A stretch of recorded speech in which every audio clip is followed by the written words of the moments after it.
Welcome to Pie Guys Pick'em. It is week. Oh, it is divisional weekend in the NFL. This weekend, usually the best weekend of football we have around. There may be some technical difficulties. I'm having mouse issues right now, so bear with me if it takes me a little longer to get through to these banners. But let's start off around the league. There's been a lot of coaches taking interviews. That's something to keep of note because these teams that are still alive, when a coordinator or somebody involved on the staff is taking interviews, that is a distraction from the playoff game that is ahead. So we'll see what happens in terms of interviews and who is being interviewed. It's important to keep note, especially of teams who are still alive in the NFL playoffs. Of course, eliminated last week, the Philadelphia Eagles fired coordinator Nick Patullo. Unsurprisingly, he was awful for the majority of the season. The Green Bay Packers looks like Matt LaFleur will return. Nothing as of right now. Of course, Jordan Love played very well in that game, but the Packers can hold on. The Bears advance. And then the last NFC team, the Carolina Panthers. I mean, they put up a really good effort. Jalen Coker really made a difference in that game, I thought. He was injured for the majority of the season, so nice to see him come back. Maybe the Panthers will be a threat again. Maybe not a threat, but maybe they'll sneak their way into the playoffs again next year. It's tough. The Saints were good, and the Falcons were also good at the end of the season. In Tampa, they could always be back. They had some injury concerns, injury woes, so we'll see how that plays out. In terms of the AFC, the Chargers, I mean, the offensive line, the chickens eventually came to roost, and Justin Herbert got annihilated in that game. We'll talk about that as we get to the Patriots game here. It was probably the worst game of the weekend. It was pretty awful. An end of an era in Pittsburgh, of course, Mr. Mike Tomlin stepping down, and he'll have a job if he wants one, as soon as he wants one. He was the right guy at the time, but probably overstayed his welcome a couple years too many. But of course, never in 19 years, every season, at least 500 with Mike Tomlin of the Steelers. So we'll see what happens next year. I expect significant regression from the Pittsburgh Steelers next year. I think there is potential that they are bottom feeders for the first time in 20 years. So we'll see. I the way Pittsburgh is right now, they don't really have a quarterback. They have an aging defense. They have some young skill position players, some young linemen, but none of them are fantastic. Just okay. So I expect Pittsburgh could be real bad next season. And of course, the Jacksonville Jaguars, just close. That was the best bet, of course, and close, but no cigar with them against the Bills. Josh Allen is just too good sometimes, and Jags needed to make maybe 1-2 more plays in that game, and they would be heading to New England instead of the Houston Texans. So pretty good divisional weekend, or wild card weekend overall. 4 of the 6 games very entertaining, and then of course we had the 2 Sunday and the Monday nighter, which were the Steelers game was definitely more watchable than the Patriots game. It was 6-3 Patriots, and it didn't look like the Chargers had a chance at sniffing a win, or they could have covered, but they were pretty much done at 6-3. Like they couldn't move the ball at all. So whereas with the Steelers Texans game, it felt like one big play was inevitable, and we're going to see who gets it. And it was the Houston Texans, and they advance. Other news: John Harbaugh hired as the coach of the New York Giants. They paid him quite a bit. I'm not buying it. He has a good track record, though. Obviously, he's won a Super Bowl. Baltimore's been very good.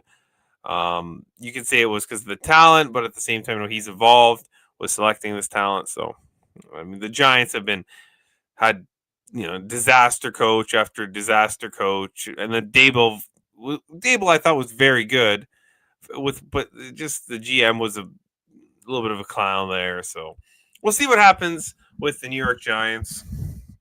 Of course, they paid the big bucks, $100 million for John Harbaugh. All right, enough with the teams eliminated. Let's get into the action this week. Very excited for this weekend.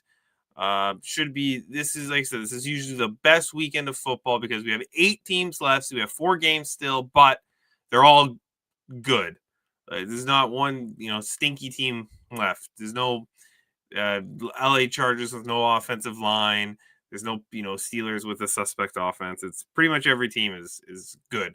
And I think usually you have one team who stands above, in each conference maybe, but that stands above the rest. And really, you look at these teams, they're all pretty evenly matched. I think all 8 are live to win the Super Bowl. So, because 3 wins, right?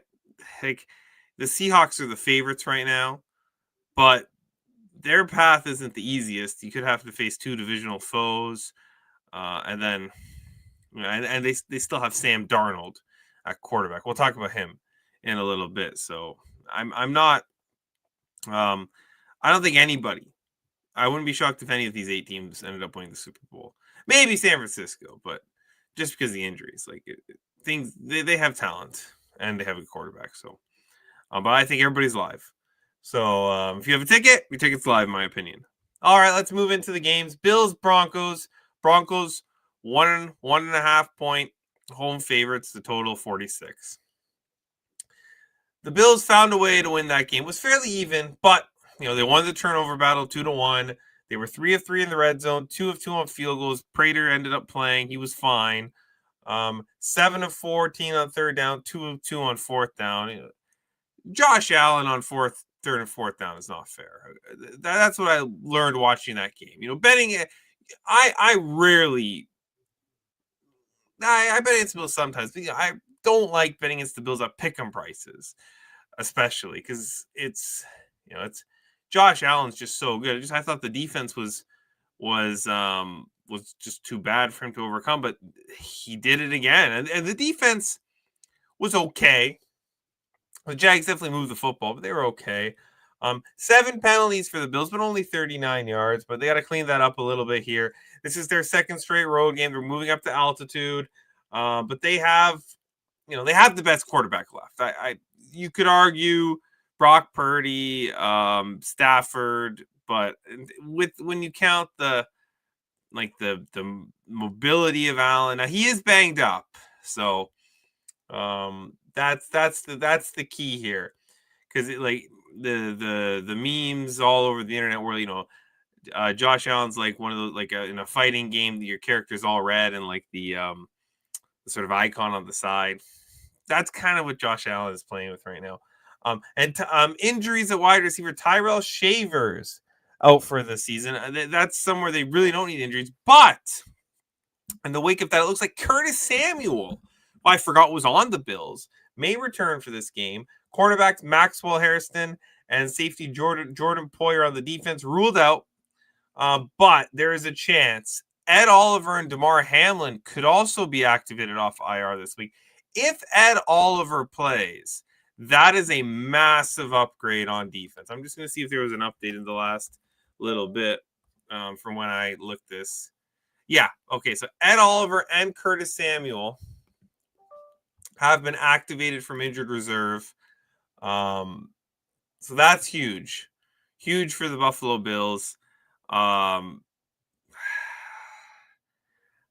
I originally was going to pass this game, and I'll explain why. I have nothing, believe it or not, for this game. I can make an argument for both sides. On one side, you have in the divisional round, you want the better quarterback. I have found in the divisional round, you want the better quarterback because everybody's good, and it's going to come down to quarterback play for the most part. But the Broncos, Bo Nix has played a lot better the last half of the season. Now, the last 2 weeks he was no good, but the Chargers started Trey Lance and the Chiefs started Chris Oladuka. So, did he really need to be that good down the stretch? And the Chiefs defense played the game of their life on Christmas. That was the best game I'd seen them play all season. But the Broncos have been horrible, awful favorites. 3-9 against the spread as favorites. However, 10-2 straight up as favorites. And this line, you can get -1. You can find -1s out there. So they really only need to win the game. This is a rematch of last year's wild card round where, of course, I remember that game. I bet the Broncos in that game, +7.5. And Bo Nix throws a bomb to Troy Franklin for a touchdown. And then after that, it was all Bills. The Bills whooped them. So, they remember that. One seeds as touchdown. One seeds when the game has been close to pick them in the divisional round have not been very good against the spread. The game is less than a touchdown. So that's something to concern with taking the Broncos here. But the Broncos are, since Sean Payton has got there, 3-0 straight up, 2-1 against the spread off of a bye week. Of course, they had the bye week being the 1 seed. And, Sean Payton's a good coach. He should be able to game plan here. McDermott gets a lot of slack, but he's, like I said, the second half adjustments Buffalo has made have been very good, I thought, this season. And remember, McDermott took over this team. They were a mess. He carried a Tyrod Taylor-led Bills team to the playoffs to break their – Andy Dalton helped to break their huge playoffs drought. So I'm not the biggest McDermott hater. I think he's fine. I think he's not the worst coach left in the playoffs. I think that's somebody else. But like I said, I can make a case for both sides. I definitely don't want Denver now with Ed Oliver back. There's no chance I want Denver with Ed Oliver back. I bet against Josh Allen last week. And I'm done. Not a pick'em game. I'm not betting against Josh Allen, especially when they know the Chiefs are gone. That's been their kryptonite. Joe Burrow beat them a couple, I think once or twice too. They're both not here. They have the best quarterback left. And yes, he's banged up. Yes, there's injuries at wide receiver. Yes, Broncos defense is fantastic. Sean Payton should be able to game plan.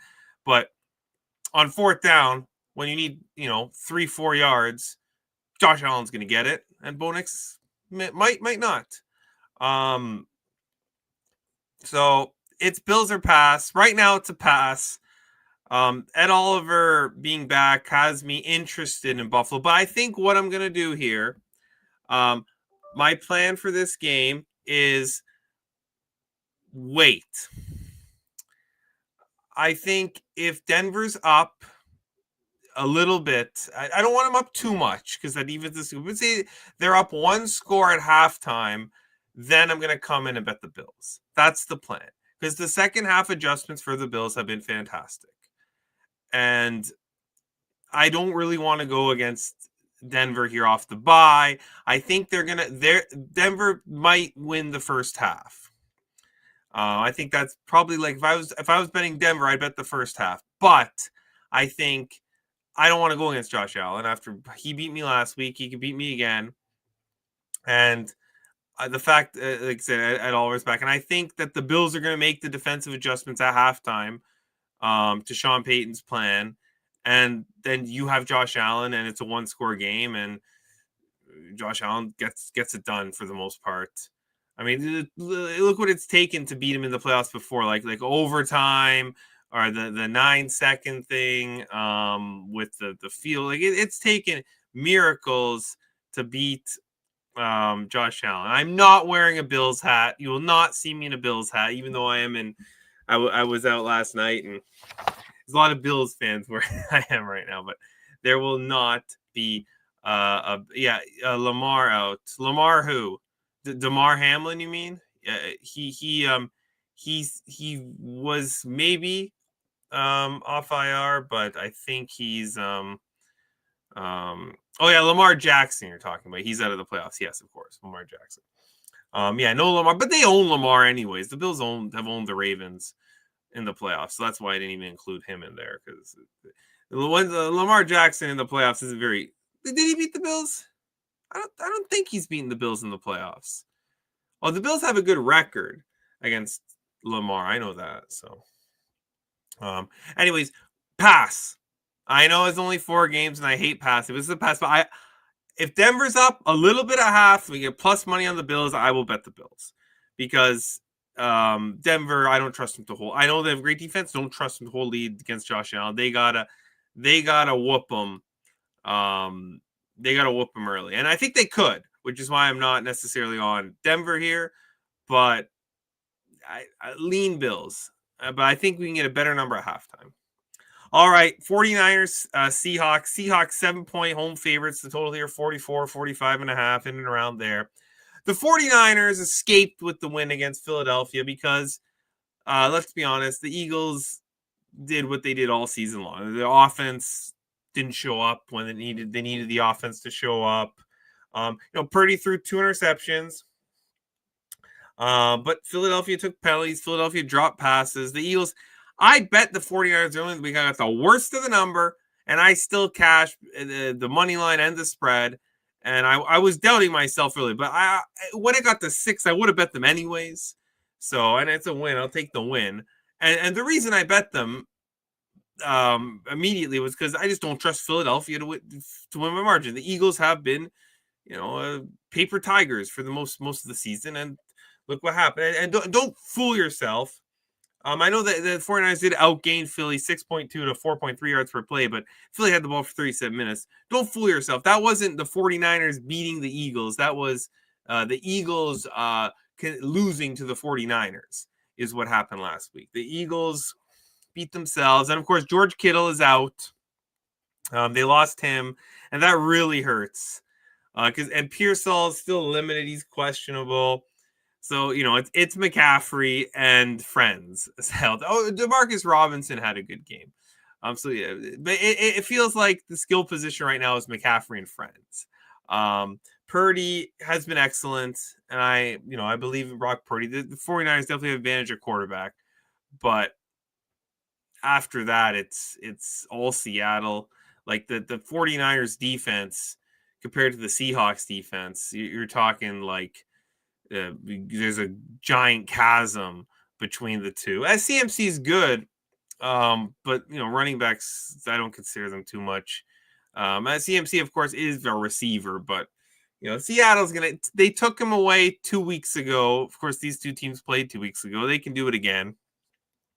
Fred Warner could return next week if the Niners win here. Now, that is an intangible I have seen before, where the star player says, you win one more playoff game, and I'm coming back, and we're gonna ride this thing. And if they do win here this week, that's a huge edge, in my opinion. If they win this week, getting Fred Warner back, make night and day on that defense. Now there is we have a cat in the background here. Onyx wants to say hi. Oh, now he's gone. All right. So we have linebackers coming back. D. Winters and Luke Gifford are questionable, but I think probably one of them will come back. And of course, we talked about it off the top. Nick Petula was fired, and he deserved to be fired. I mean, you scored they scored 19 points against the 49ers horrible defense. Yeah, you deserve to be fired. And credit to Salah, he had a good game plan, but the Eagles dropped passes. The Eagles ran stupid routes. Jalen Hurts was looking confused on the sideline, wondering why that nincompoop was calling those plays. So, the Petula deserved to go. Seahawks got the bye last week thanks to win over the 49ers, where they dominated on defense in that game. It was like 13-3. But they, 0-3 in the red zone. The concern, of course, the offense and Sam Darnold. Can Sam Darnold, win the big one? Now he has won. Of course, he won 2 weeks ago. He beat the Rams on Thursday Night Football. So he has won 2 big games this season, but we haven't seen him win a big playoff game yet. And of course, he pops up on the injury report with an oblique. And if I'm a Seahawks backer in this game, I don't want to see Drew Lock on the field because that's not going to end well. But maybe the defense plays well enough. I don't know, but I suspect that the game plan, like Darnold's expected to play, and the game plan was probably fairly conservative considering how much the defense shut down the Niners in the last meeting. I don't think they were going to, take too many risks. Just run the ball. They ran the ball effectively in the meeting 2 weeks ago. San Francisco, like I said, they have the better quarterback, but everything else, Seahawks, and we're getting a 7-point spread here, which is where the 1 seeds tend to do well.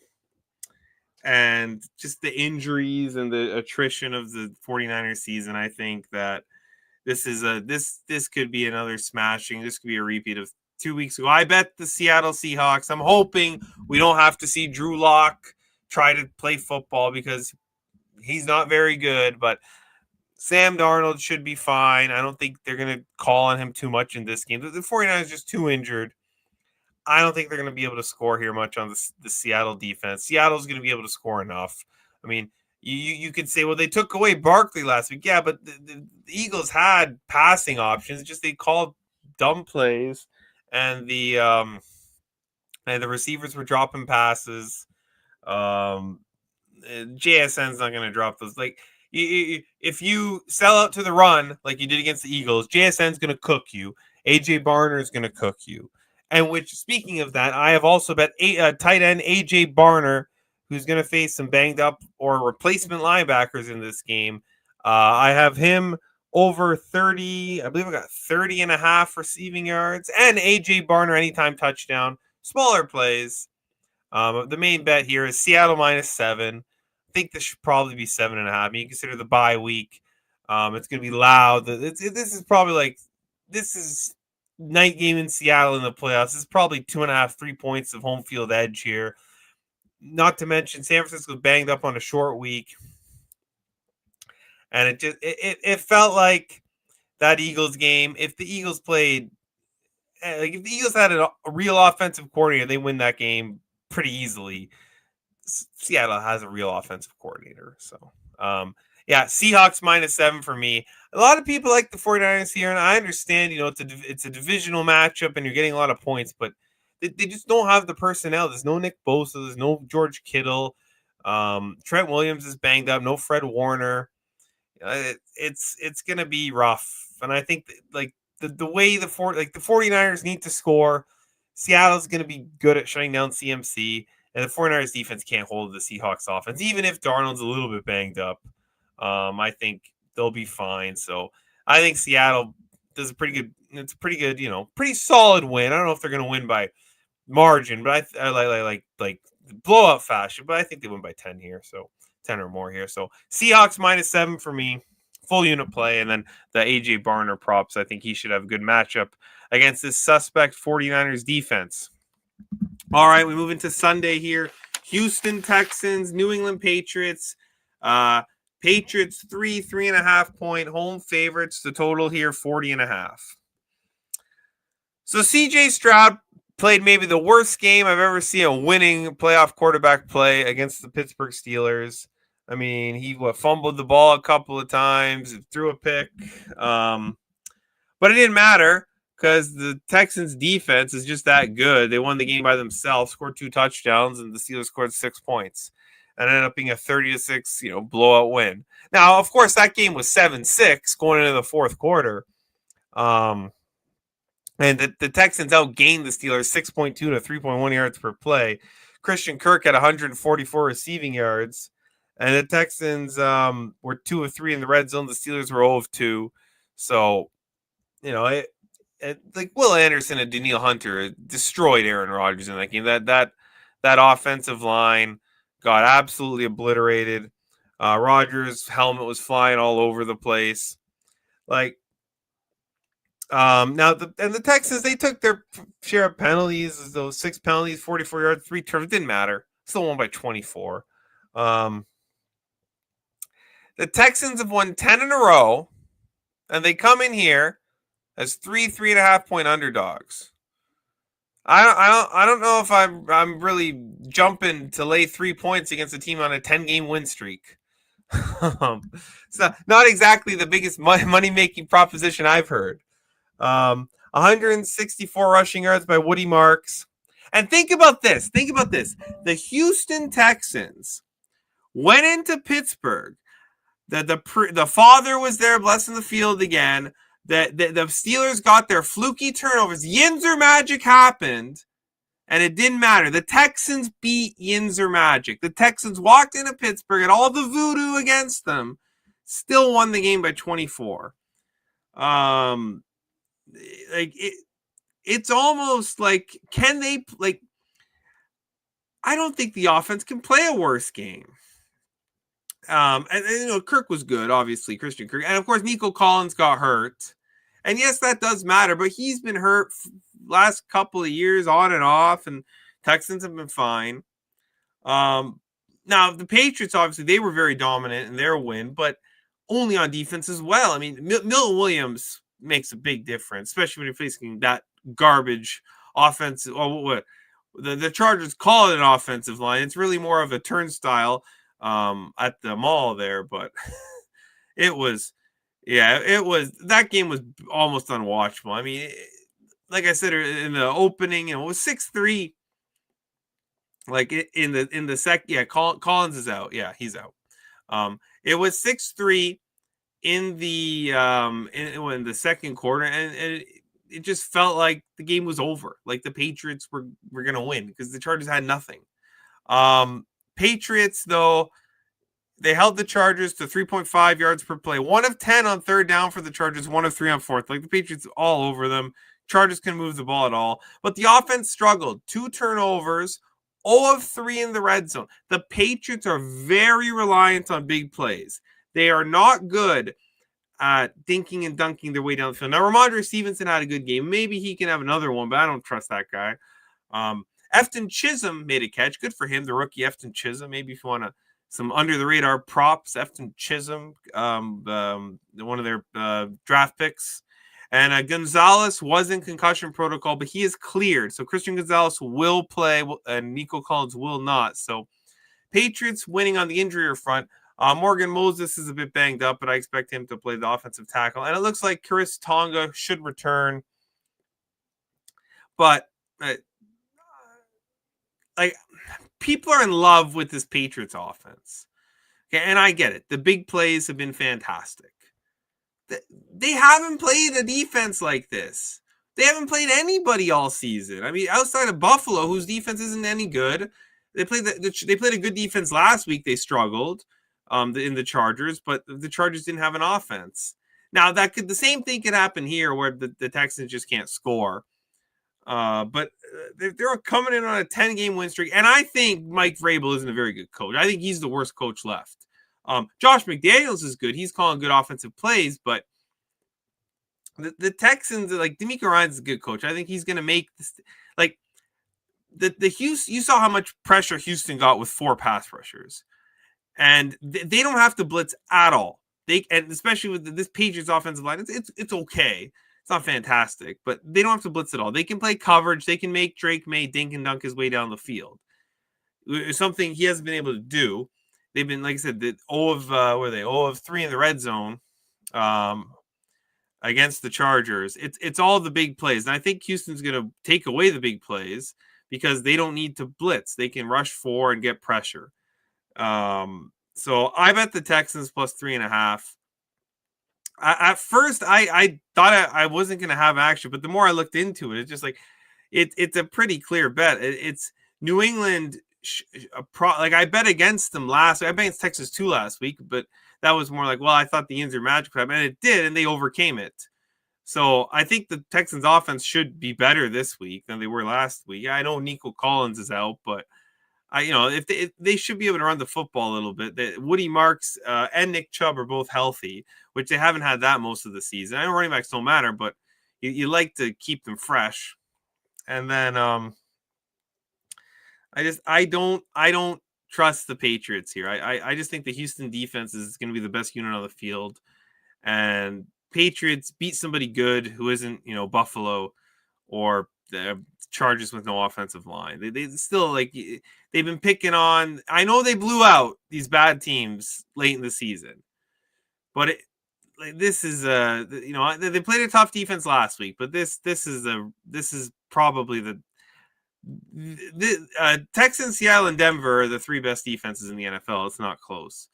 And the Patriots haven't seen any of them this season. So I like Houston here, and you're getting 3.5. The Patriots could win, and you still cover the number here. There's a couple 3.5s out there. You have to lay a little bit of juice, but in a game that the total's 40.5, you really want that half point. In terms of the total, if the Patriots are successful with the big plays, this could go over the total. But like I said, I think Houston's going to take that away. So I think this is going to be a grinded out game, and Houston's got the Cats to win that kind of game. And I think we'll see Houston next week against Buffalo or Denver. If the Patriots win this game, unless they really, really impress me, I'm likely fading them next week. So, spoiler alert. All right, we talked about the three, games that I'm not too sure about. No, let's get to the main event here. This is going to be the best game of the weekend. I would be shocked otherwise. You got, like I said, the three best defenses in the NFL are all playing the other games. These two defenses aren't very good. and these offenses are very good. We're going to see points in this game. Los Angeles Rams, Chicago Bears, Soldier Field in Chicago. Rams 3.5, 4-point road chalk. The total 48.5. So typically on divisional weekend, usually three home teams win and one road team wins. That's usually the split on divisional weekend. Not every year, but that's usually the split. So you'll say, oh, well, the Rams are the road favorite here. It's not road. It's not home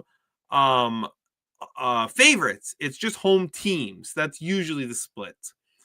So, if one of the road teams wins and you believe in that kind of stuff, Bears money line would make sense here.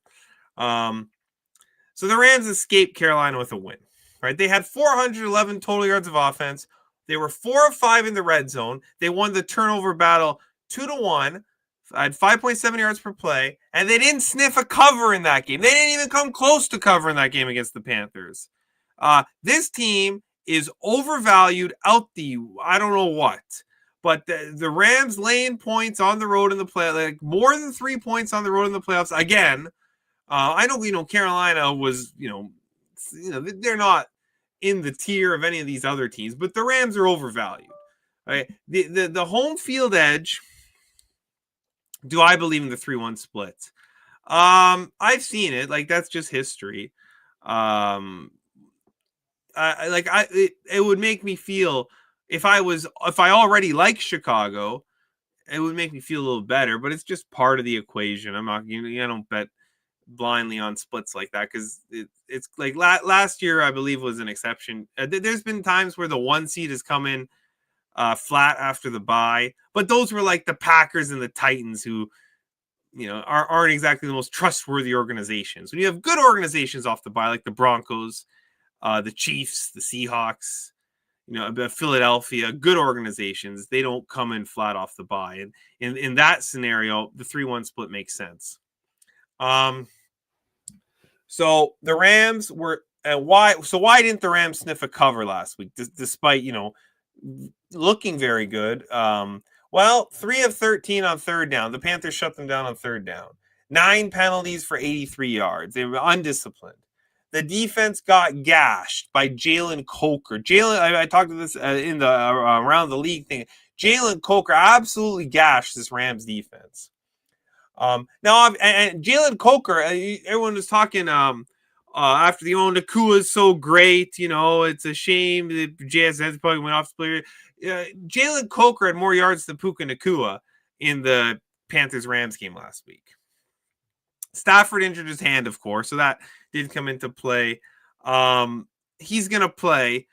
Interesting, though, on the injury report, Jimmy Garoppolo has a back injury. So if Stafford, has to take a few plays off or re-aggravates the finger injury, we could see Stetson Bennett have to come in because Jimmy Garoppolo is questionable heading into this game. He didn't practice on Thursday. And then Kevin Dotson questionable again. I'm not sure if he's going to play. I haven't got the update on that, but they were fine without him. It wasn't great, but the Bears did it again. I mean, this team just doesn't give up. I mean, I already had the Bears pregame, so maybe that's why I didn't look at the live line. But I know a lot of people who got 10-1 on the Bears at halftime against a team like the Packers, who is, blown a million leads, and a team like the Bears, who's been would come back now 7 times down at the 2-minute warning, some ridiculous stat like that. They won 30, and Jordan Love was the best player in terms of EPA, expected points average. He was the best player all weekend, and it didn't matter because the Packers defense couldn't stop the Bears in the second half. Caleb Williams threw 2 interceptions. And what was the key last week? Why did the Bears win? Why were they able to come back? Exactly what I said on the show. Special teams. The Packers missed 3 kicks, 2 field goals, and an extra point. If they make those, they win the game. And we're talking Packers, Seahawks, and Rams, 49ers. But we're not in that world. And the Bears, 3 for 3 on field goals. Packers 0 for 2. Special teams. Oh, and who has terrible special teams? Oh, the Los Angeles Rams. Remember, they fired their special teams coordinator a few weeks ago. The Bears were 10 of 19 on 3rd down, but only 2 of 6 on 4th down. They missed multiple early 4th downs. So there was one I really thought they should have punted, but they still came back. It's unreal. And some books have this at 4.5 that they're trying to get Bears money because I guarantee there's going to be sharps out there who are betting the Rams like, oh, the Bears can't do this again. The Bears can't do this again. But they've been doing that all year, and they've been getting cooked if you've been fading the Bears all year. And overall, the statistics were fairly even yards per play, all those regular statistics.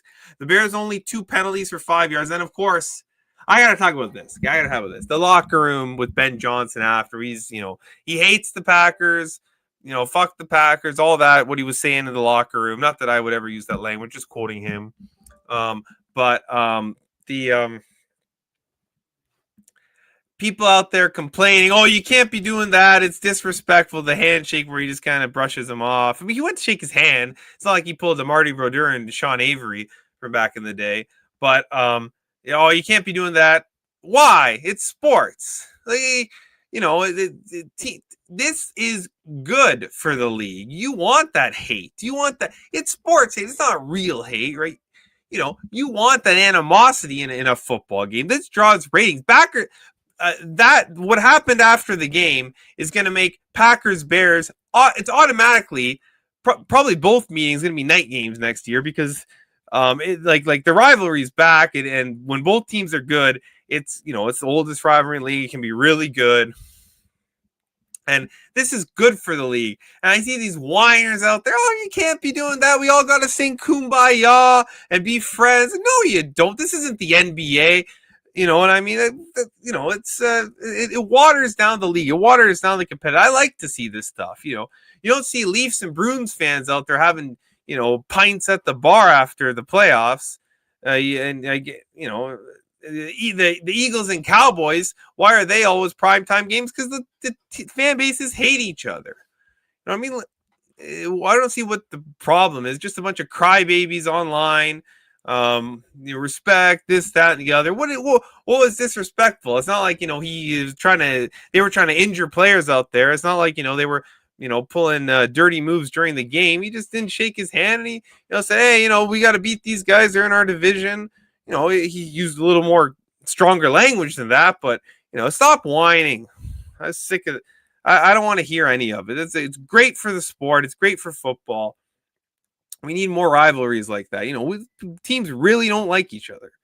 And they settle it on the field. As long as they're settling it on the field, it's fine.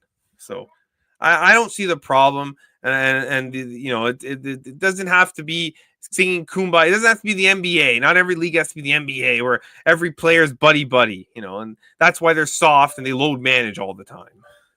Anyways, this is football. So in terms of the game, shocker, I bet the Bears. But the Rams are overvalued. I mean, come on.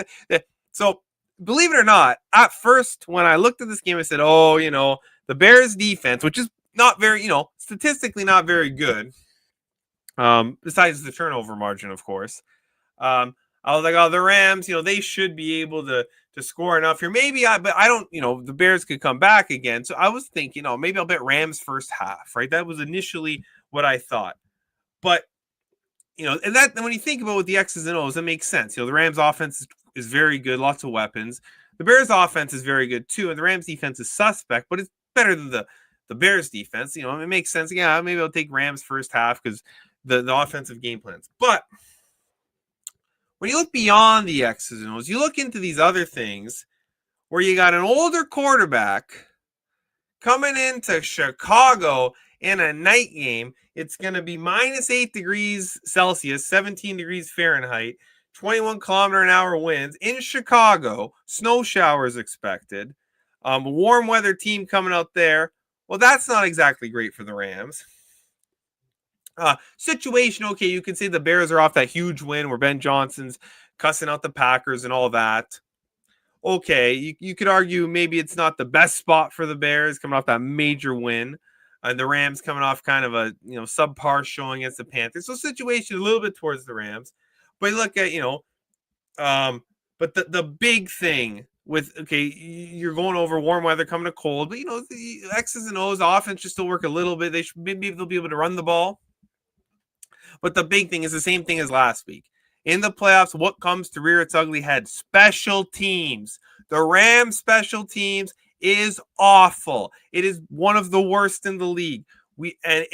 In Chicago, the wind is swirly. It's really weird. And the Chicago kicker, Eddie Pinheiro, is one of the best that I've seen kick in Chicago. He places the ball exactly where he wants it. And the Rams have lost multiple. Look, last week, Carolina blocked the kick. The Carolina Panthers, not exactly known for special teams prowess, but they blocked the kick last week. The Bears are known for, very good special teams, especially at home. And we saw the Packers fall to that trap last week, and I think we're going to see the Rams potentially fall to that trap this week. So yeah, I don't trust the Rams special teams. I think we will see the Bears. That's going to be like, probably 3 or 4 points, that differential, in my opinion, on the special teams. So I have a lot of bets on this game. I have more bets on this game than all the other bets combined. So let's get to those. That Bears +4. And of course, with Chicago, the way they've been playing, you got to take the money line. I mean, +172. This team it doesn't matter how much the Rams are up, but the Bears are going to feel alive as long as it's within some kind of reach. They face the adversity. The Rams haven't really, down the stretch, the Rams haven't been great. You take a look at their last 4 games. They lose to Seattle, special teams errors. Then they go play Atlanta. They lose that game to Kirk Cousins and the boys. And you smash the Cardinals, who are, the Jets 2.0. And that's, above the Jets, but still, Jets level defense. And then you barely beat the Carolina Panthers, who are a sub 500 team, despite making the playoffs. So yeah, the Bears could definitely win this game. And if there's one team, where you an underdog that's been cashing on the money line, it's Chicago.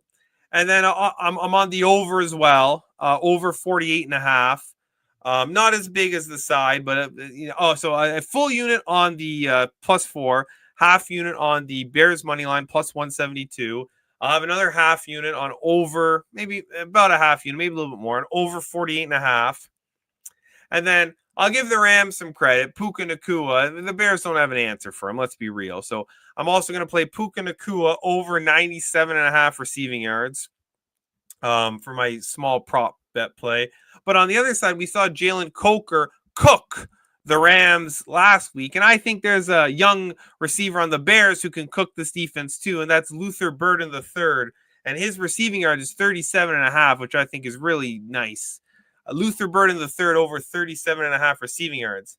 And we can't forget about the special teams, because I think there is real chance that we see the Bears score on special teams, which is why at +1,800, I bet Devin Duvernay, anytime touchdown, very small. Devin Duvernay, the punt returner, the kick returner for the Bears, anytime touchdown, +1,800. And I also bet first touchdown +100, because Well, what's the first play of the game? It's a kickoff. And I wouldn't be shocked at all if the Rams special teams, poop their pants right away out of the gate. So lots of bets for this one. I'm on the Bears. Riding the Bears. Bear down. If this game was played in LA, it's a completely different game. But you got to say old quarterback coming outside in a windy environment, and you got special teams question marks. And Chicago's not the place you want to be for that. So I'm on the Bears +4 and Bears money line and all those prop bets that I gave out. So that is it. Those are the 4 games. Thank you for watching, of course. I just got to pull up here. Technical difficulties. The Instagram, Pieguy9871. YouTube as well, Pieguy9871. Of course, the channel you're watching it on now. So I got to give a best bet. And it could be the Bears +4. But the best bets, I've been winning. Another winning week last week, but the best bet's a little iffy. And I said at the beginning, I did, like the Rams a little bit. Maybe, the weather clears up a little bit, or, maybe we don't get, I could see where the Rams, a world where the Rams do win and cover, but I don't think it's very often. But I still think the best bet on the board is Seattle. Seattle -7. San Francisco, especially with Robert Saleh. I don't know if I mentioned Robert Saleh is taking interviews elsewhere. He was in Miami the other day. He had an interview there. He's got an interview in Arizona, I think, coming up, or maybe it was last night. But distractions with the interviews. You got a team injured to hell, and you got a team who's got a really nasty defense coming off a bye week. Best bet. Pie Guy's best bet for the divisional round weekend. Seattle -7. Hopefully we don't see Drew Lock. Thank you for watching, and I'll be back next week. Of course, we'll have the 2 championship games. Championship Sunday is upon us, and of course, then 2 weeks. So I'll discuss the Super Bowl schedule next week, where we're going to go with the show there. But for now, thank you for watching, and I'll see you all next week for another edition of Pie Guys Pick'em. Goodbye.